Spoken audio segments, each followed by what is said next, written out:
Okay, continuing on with layer styles. It's not the actual layer style, but here we go. Continuing on with layer styles, let's talk about text and leader lines, and because I use layer styles for that as well. Let's first talk about the leader line. So the leader lines, I do all my stuff in Photoshop because it's all consumed. I try to make things for how they're going to be consumed, and all this stuff's consumed online. And so it doesn't, I don't think that vector stuff really makes a lot of sense. And the way that I do it is I make a leader line, which is a path, right, and a bullet. And I'll make these for you so you can see them. So let's see here. I'm going to make them as shapes. And I'm going to, for the bullet, it's not going to have any stroke, and it's going to have a fill of black. The color is kind of arbitrary. And I want it to be centered directly over, how big was the other one that I had? Okay, I want it to be centered directly over an individual pixel, right? So right now this one's the wrong size because the center won't line up with the pixel. So I want it to be evenly divisible by 2, right? So that looks like it. So right now this one, the center is going to be right there. If I hit Command T, it's going to be right in the center. And it's a minor, it seems like a minor point, but the reason you want it that way is that when you, so that's our, let me turn off the layer style here so you can see it. So this is how it would be made. It's just black, just full of black. The path, it doesn't matter how long the path is because you can always change it later. The bullets will always be the same size. The path needs to be, so I'm going to click on this once, Command click on this so it's not selected. And I'm going to switch this to transparent, and I'm going to switch this to black. I'm going to click right in the center, oops, cancel, hit P for pen, and I'm going to click once right there, and I'm going to hold down Shift and click out here far enough away and click on another point right there. Now, a few things. One is right now it's trying to apply a dashed line. Apparently that was the last thing I chose, so I don't want that. I want it to be black. And what else? I want it to be centered, and the way you do that is that you center it here. Now, in terms of the size, let's take this and just for a second, actually we can duplicate it. Command J will duplicate it. Let's move it over here and talk about the width of the leader line. I want my leader lines to be, in general,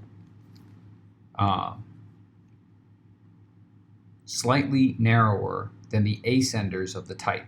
And so if this is effectively 4 pixels wide, this needs to be a good bit thinner, right? So let's turn this so you can see it. I want this layer style for this leader line to be slightly narrower than the ascender of the type. If your eye can read the letter I, then it should be able to see the leader line. And I like my leader lines a little bit thinner than that. So I'm going to select U, which is the shape tool, and I'm going to set this to 0.5 and see what that does. That's what I want right there, something like that. All right, so I'm now going to delete that because my other one is over here. Oh, come on, Photoshop. All right. So I'm going to take this one and say 0.5. And I'm going to put both of these in a group.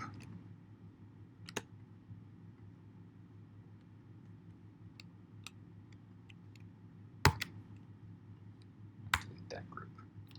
And I'm going to double click on the group icon.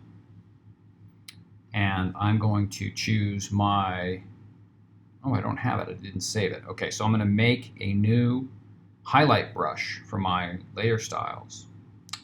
And it's not bevel and emboss. I don't know why I clicked that. That's ridiculous. It's drop shadow. It's a drop shadow. And it's not going to be multiply. I want to set the mode to normal. This is specifically for making a highlight around a white highlight. And I'm going to set this to white. And I'm going to change the size to 0. And that means how much does it spread? Size is the spread. I'm going to change the distance to 2. And I'm going to change the angle of it by dragging this little thing around. So it's coming from the upper left. What does that do? That means when you zoom out, everywhere this leader line goes, it will have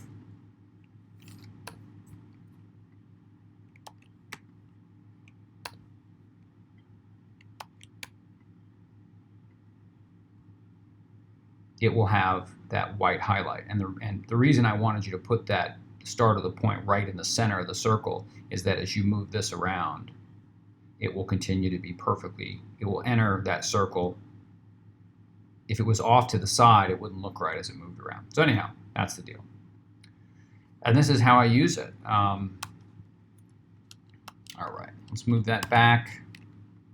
Come in here. And I guess the one question you might have is, why don't I just put the layer style on each individual thing? And I'll show you that. If I drag it down onto the path and then I control drag it down onto the circle. And usually when I do this, I have the circle above the path.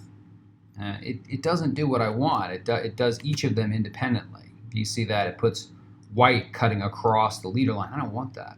So I'm going to clear the layer style, and I'm going to drag the top one up here. I could also do copy paste. You can copy paste a layer style to multiple things.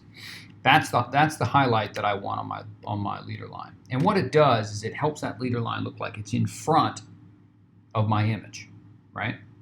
On old wood block illustrations from turn of the century and before, they would actually carve those in. They would carve in the highlight so that it printed as a negative space. It was a negative space on the wood block, so it showed up as a highlight. I want it on the upper left. I don't want it on the lower right. That would look like a drop shadow.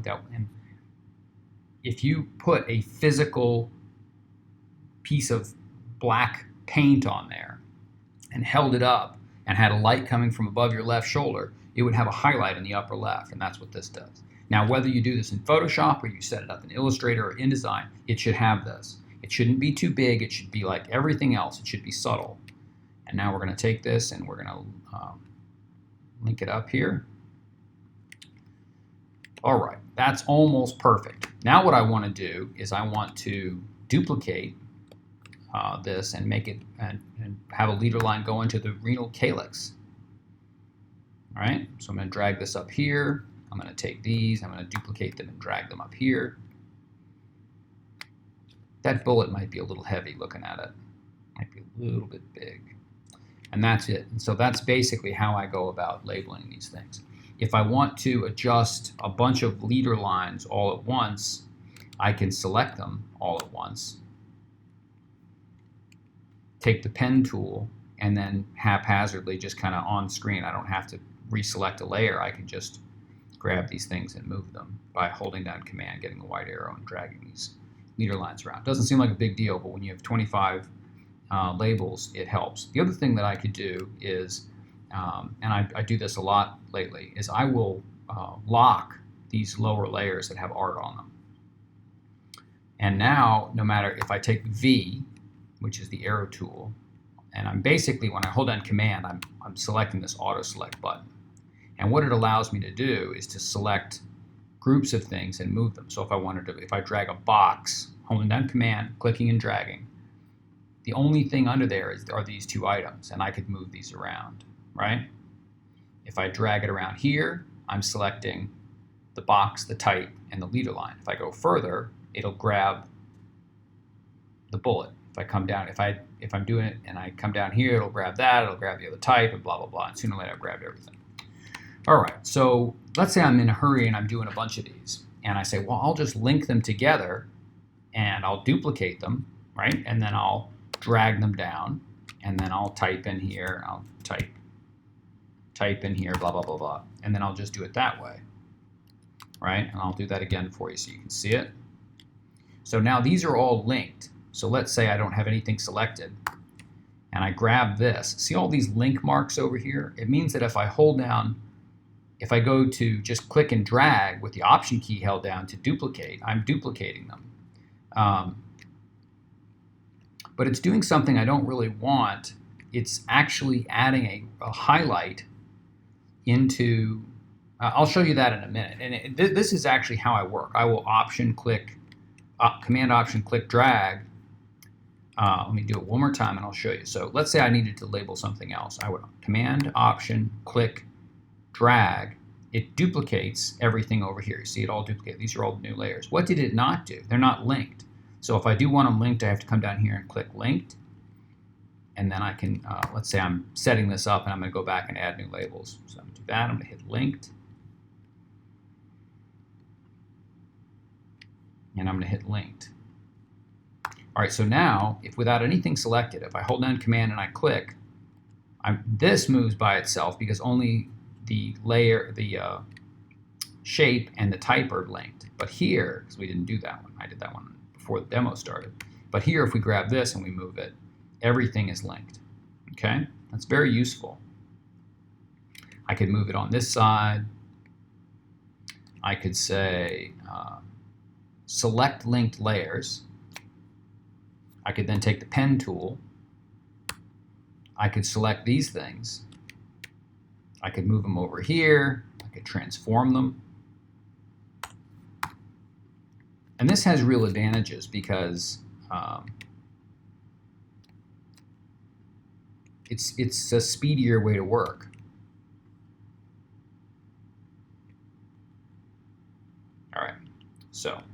All right, so let's say we've done that. We've moved all our labels. I'm not going to go through and type out all these labels again, but you get the point.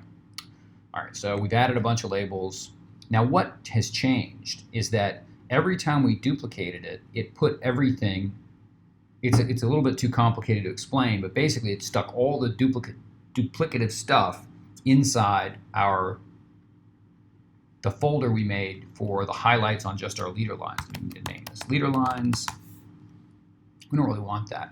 And so what I want to do is I want to get all the type out of there, for instance. And now we got a bunch of layers, and look at all the stuff. They're all over the place. There might even be some down there. So what I'm going to do is I'm going to click on this T. I'm going to select them here. I'm going to click on it again, and now they're all selected. And now I could either drag them up like this, and that would move them all up. Or I could hit Command G, and it would group them. Or I could hit Command Shift right bracket, and it would move them up to the top of the layer stack. Then if I hit Command G, I can say type. Okay. And we're going to do the same thing here. Let's see here. Let's say we wanted to get all the text shapes, right? We wanted them to be in a group so we could treat them universally. I would click on this icon and it would show me only the shapes. And then I can click on them here. All right, these are going to be my paths. These are my bullets. This is a text shape. This is a text shape. And then I would click this. So now it's showing us everything, right? So this would be art. This would be hue, saturation, adjustment layers. This is type. This is space. Anyhow, so on and so forth. And so now I'm going to hit Command G, and then Command Shift right bracket, Command Shift right bracket. And that'll just keep advancing it, moving it higher in the layer stack. And now I'm going to name this text boxes, and I'm going to move it underneath the type. And the reason I'm bringing all this up is this is the kind of file that you want to share with someone who's your friend, right? You don't want to share if I open a file and I see thousands of layers, each individual thing has its own drop shadow. The drop shadows are never merged together. Nothing is labeled. Nothing is organized. There's no rhyme or reason to the Photoshop document. I think this person that shared this document with me, they don't like me because it'll take me an hour to figure out how to open this file and do anything with it.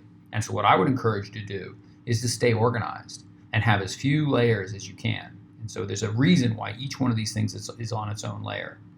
There's a logic to it. And I think that's an important thing to ask yourselves as you work in Photoshop. Is there a logic to what you're doing? Now, you could argue that, oh, I need to go through and rename all these things. I'm not sure there's a lot of utility in that. But having a clean file with everything broken up into either folders like this or into layer, a lot of people prefer layer groups or layer comps, which are here. And basically a layer comp is just going to allow you to store certain sets. And I'll give you a good example. Let's say we wanted the vessels set to 50%. Oh, they're locked. Hang on, unlock them. The vessels were set to 50% or 20% or 30%, so you could see them. And this was to make an illustration. I would say vessels faded, and then I would set them back to 100%, and I would make a new layer style which said vessels 100%, right? And so then the next person who opens the document can click on vessels faded and vessels 100%. And what we'll do is often we will export each one of these. There's a key command in here to export layer comps to files. And what it will do is you can export a flattened version of that as a JPEG or a PNG or whatever the file requires. And so you could set up a document and say, hey, listen, I've done the vessels faded, but I haven't done the kidney faded. And you send it to somebody else, they open it up. And actually, rather than vessels faded, really what this should be called is all layers visible. Visible at 100%. And to me, that means that all the layers in this entire document are turned on. You need to have a state that is that. That is the basic state of the illustration. And then here, let's say the next person came in, they need to make something that is about the vessels. So they're going to take the kidney, they're going to lower the kidney to 40%. The kidney is locked, so we're going to unlock the kidney. We're going to lower it to 40%. And then we're going to make a new layer comp, and it's going to be called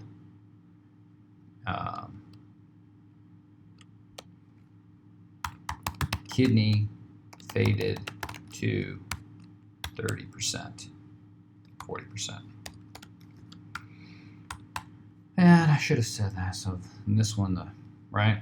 Kidney faded, all layers visible. So this is how you use layer styles, basically. All right, and we're going to name this vessels faded to, let's see what this is, 30%. Vessel, that was the one that faded. So we're going to faded. All right. So what we've done here is we've set up this document with, we've gone over how to do the leader lines, the highlights and layer style stuff. We've also talked about layer comps. Layer comps are super important in a team, so that this might be, you maybe have 5 different illustrations of the kidney. These could be your illustration numbering system, right? Those could be those in there, so you can track it better that way. Anyhow, I thought that would be useful. And so that is a little bit about layer styles for typography, keeping organized with layers in your Photoshop document for your team members. And it also talks about how to use the layer comps to export files. All right, so that is that. Thank you very much.